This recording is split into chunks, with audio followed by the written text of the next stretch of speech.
ഓ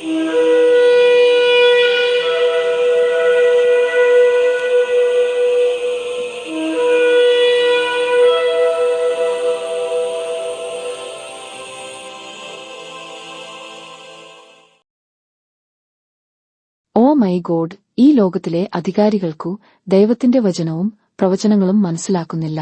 അത് അവരുടെ നാശത്തിനായി തീരുന്നു. അത് സംഭവിച്ചുകൊണ്ടിരിക്കുന്നു. വീണ്ടും സ്നേഹവന്ദനങ്ങൾ പ്രിയരെ. ഇതാ ഞാൻ നിന്നോട് കൂടെയുണ്ട്, നീ പോകുന്നിടത്തൊക്കെയും നിന്നെ കാത്ത് ഈ രാജ്യത്തേക്ക് നിന്നെ മടക്കി വരുത്തും. ഉൽപ്പത്തി പുസ്തകം 28:15 ബഥേൽ എന്ന നാമം ലോകം ഭയത്തോടെ വേണം ഓർക്കാൻ. ഇസ്രായേലിന്റെ ശക്തി മനുഷ്യകൽപ്പനകളല്ല, മറിച്ച് ദൈവത്തിന്റെ വചനവും പ്രവചനങ്ങളുമാണ്. സമാധാനം വരുമ്പോൾ നമ്മുടെ മക്കളെ കൊന്നതിന് അറബികളോട് നമുക്ക് ക്ഷമിക്കാൻ കഴിഞ്ഞേക്കും. പക്ഷേ അവരുടെ മക്കളെ കൊല്ലാൻ നിർബന്ധിച്ചതിന് അവരോട് ക്ഷമിക്കാൻ നമുക്ക് ബുദ്ധിമുട്ടായിരിക്കും.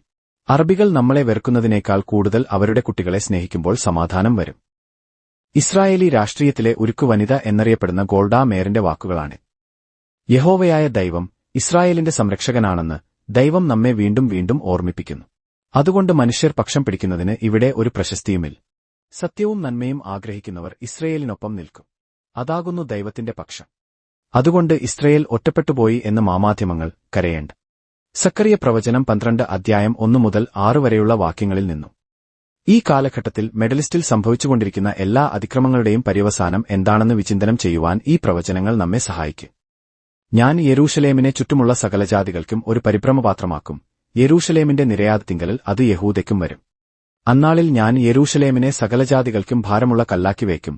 അതിനെ ചുമക്കുന്നവരൊക്കെയും കഠിനമായി മുറിവേലക്കും. ഭൂമിയിലെ സകലജാതികളും അതിനു എതിരായി കൂടിവരും.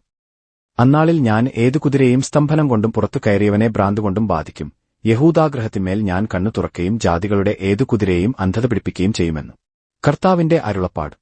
ഈ കല്ല് ഉയർത്താൻ ശ്രമിക്കുന്നവർക്ക് ഇയലിന്റെ ആയുസ് മാത്രമേയുള്ളൂ. സ്വാഭാവികമായി നശിച്ചു പോകുവാൻ വേണ്ടി ഉയരത്തിൽ പറക്കാൻ ശ്രമിക്കുന്നവർ. നാശത്തിനായുള്ളവർ നാശത്തിലേക്കും രക്ഷയ്ക്കായുള്ളവർ പ്രത്യാശയിലേക്കും തിരിയും. അത് സംഭവിക്കേണ്ടതാകുന്നു. ഇതെല്ലാം തന്നെ ഞാൻ ദൈവവചനത്തിന്റെ അധികാരികതയോടെയാണ് പറയുന്നത്. ഇത് അന്ത്യകാലമാണെന്ന് ഓർത്തുകൊള്ളുക. വീണ്ടും പ്രത്യാശാവന്ദനങ്ങൾ.